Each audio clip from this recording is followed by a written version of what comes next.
ಮಂಗಳೂರು ನಗರಕ್ಕೆ ಪ್ರವೇಶ ಪಡೆಯುವ ಪಂಪ್ವೆಲ್ ಪಡೀಲ್ ಮುಖ್ಯ ರಸ್ತೆ ಕಾಂಕ್ರೀಟ್ ಕಾಮಗಾರಿ ಸುಮಾರು 3 ವರ್ಷಗಳ ಹಿಂದೆ ಆರಂಭಗೊಂಡಿದ್ದು ಇನ್ನೂ ಅಪೂರ್ಣ ಸ್ಥಿತಿಯಲ್ಲಿದೆ. ಅರೆಬರೆ ಕಾಮಗಾರಿಯ ಪರಿಣಾಮ ಈ ರಸ್ತೆಯಲ್ಲಿ ವಾಹನ ಸವಾರರಿಗೆ ನಿತ್ಯ ಟ್ರಾಫಿಕ್ ಜಾಮ್ ಬಿಸಿ ತಪ್ಪುತ್ತಿಲ್ಲ. ಪೂರ್ಣಗೊಳ್ಳಬೇಕಿದ್ದ ಈ ರಸ್ತೆ ಕಾಮಗಾರಿ ಆರಂಭದಿಂದಲೇ ಅಮೆಗತಿಯಲ್ಲಿ ನಡೆದಿತ್ತು. ನಾಗುರಿ ಬಳಿ ಪೈಪ್ಲೈನ್ ಅಳವಡಿಕೆ ಬಾಕಿ ಇರುವ ಕಾರಣ ಈ ಕಾಮಗಾರಿ ಪೂರ್ಣಗೊಳ್ಳಲು ಇನ್ನೂ ಕೆಲವು ತಿಂಗಳುಗಳು ಬೇಕು. ಇದೇ ರಸ್ತೆಯ ನಾಗುರಿ ಸಮೀಪ ಪೈಪ್ಲೈನ್ ಅಳವಡಿಕೆ ಬಾಕಿ ಉಳಿದಿತ್ತು. ಕಾಮಗಾರಿ ಪೂರ್ಣಗೊಳಿಸಲು ಹಿನ್ನಡೆಯಾಗಿದೆ.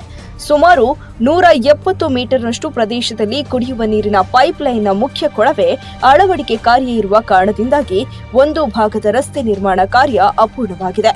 ಇದು ಬೆಳಗ್ಗೆ ಹಾಗೂ ಸಂಜೆಯ ವೇಳೆ ನಿತ್ಯ ಸಂಚಾರ ದಟ್ಟಣೆಗೆ ಕಾರಣವಾಗುತ್ತಿದೆ. ಎರಡೂ ಬದಿಯಲ್ಲಿ ತೆರಳಬೇಕಾದ ವಾಹನಗಳು ಒಂದೇ ಕಡೆ ಸಂಚರಿಸುವ ಕಾರಣ ಹಾಗೂ ಇದೇ ಪ್ರದೇಶದಲ್ಲಿ ಬಸ್ ತಂಗುದಾಣ ಇರುವ ಕಾರಣ ಸಮಸ್ಯೆಯಾಗಿದೆ. ಮಂಗಳೂರು ನಗರದಲ್ಲಿ ಸುಮಾರು 50 ವರ್ಷ ಹಳೆಯ ನೀರಿನ ಪೈಪ್ಲೈನ್ ಇದ್ದು ಇದರಿಂದ ಹಲವು ಕಡೆಗಳಲ್ಲಿ ಸೋರಿಕೆಯಾಗುತ್ತಿದೆ. ತುಂಬೆಯಿಂದ ಬೆಂದೂರು ಹಾಗೂ ಪಣಂಬೂರಿಗೆ ತೆರಳುವ ಮುಖ್ಯ ಕೊಳವೆಯು ನಾಗುರಿ ಸಮೀಪದಲ್ಲಿ ಶಿಥಿಲಾವಸ್ಥೆಯಲ್ಲಿದೆ. ಇದರಿಂದ ನೀರು ಪೋಲಾಗುತ್ತಿದೆ. ಒಂದೊಮ್ಮೆ ಕಾಂಕ್ರೀಟ್ ಕಾಮಗಾರಿ ನಡೆದಲ್ಲಿ ಮತ್ತೆ ಕಾಂಕ್ರೀಟ್ ಅಗೆಯುವ ಪ್ರಸಂಗ ಎದುರಾಗುವ ಸಾಧ್ಯತೆ ಇದೆ. ಈ ಹಿನ್ನೆಲೆ ಪೈಪ್ಲೈನ್ ದುರಸ್ತಿಗೆ ಮುಂದಾಗಲಾಗಿದೆ ಎಂದು ಅಧಿಕಾರಿಗಳು ತಿಳಿಸಿದ್ದಾರೆ. ನಾಗುರಿ ಭಾಗದಲ್ಲಿ ಪೈಪ್ಲೈನ್ ಅಳವಡಿಕೆಗೆ ಬಾಕಿ ಉಳಿದಿರುವ ಕಾರಣದಿಂದಾಗಿ ರಸ್ತೆ ಕಾಮಗಾರಿ ಅಪೂರ್ಣವಾಗಿದೆ. ಇದೀಗ ಪಾಲಿಕೆ ಪೈಪ್ ಅಳವಡಿಕೆಗೆ ಮುಂದಾಗಿದ್ದು ಗುತ್ತಿಗೆ ನೀಡಲಾಗಿದೆ. ಕೆಲವು ದಿನಗಳಲ್ಲಿ ಕಾಮಗಾರಿ ಆರಂಭಗೊಳ್ಳಲಿದ್ದು ಈಗಾಗಲೇ ಕೊಳವೆಗಳನ್ನು ತರಿಸಿಕೊಳ್ಳಲಾಗಿದೆ.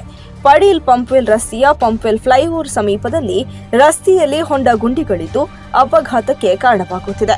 ಆ ಪ್ರದೇಶದಲ್ಲಿ ಕಳೆದ ಹಲವು ಸಮಯದಿಂದ ಹೊಂಡಗಳು ನಿರ್ಮಾಣವಾಗಿದ್ರೂ ಪಾಲಿಕೆಯಾಗಲಿ ಸ್ಮಾರ್ಟ್ ಸಿಟಿ ಅಧಿಕಾರಿಗಳಾಗಲಿ ದುರಸ್ತಿಗೊಳಿಸುವ ಗೋಜಿಗೆ ಹೋಗದಿರುವ ಕಾರಣ ಸವಾರರಿಗೆ ಸಮಸ್ಯೆಯಾಗಿದೆ ಮತ್ತು ಅಪಘಾತಕ್ಕಾಗಿ ಕಾಯುತ್ತಿದ್ದಾರೆ.